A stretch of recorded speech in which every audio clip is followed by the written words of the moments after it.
కూడా సైడ్లో ఏమేమి పనులు చేస్తూ ఉంటుంది, ఎక్కడ రోడ్లో బిల్లు పెట్టుకుంటే కమిషన్తో మాట్లాడి ఎక్కడ ఏర్పాటు చేయాలో ఏం కదా సమస్యల్ని మీకు కూడా తెలియకుండా ఎన్నో సమస్యలు నేను సాల్వ్ చేశాను.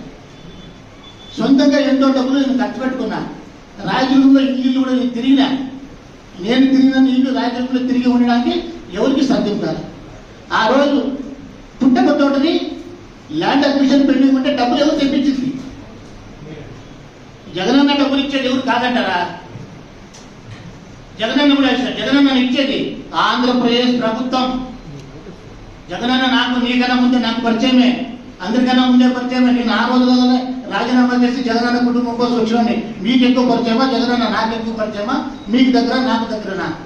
జగనన్న ఇచ్చినా కూడా ప్రజల డబ్బే, ఆంధ్రప్రదేశ్ ప్రభుత్వం డబ్బే. Jagananna ఆస్తమీయుడు, Ramachandra Reddy ఆస్తమీయుడు.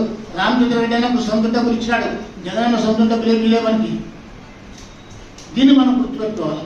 పుట్టబోతుంటే land acquisition pending ఉంటే ఎన్ని తరతరాలుగా ఆ లేడీస్ ఎస్సీ హాస్టల్ దగ్గర నుంచి నీళ్లు ముందుకు పోకుండా ఎడికి వస్తూ ఉంటే ఎవరు సాల్వ్ చేసింది? ఆ రోజు మెయిన్ రోడ్లో అన్ని షాప్స్లో కదా నీళ్లు పోయింటే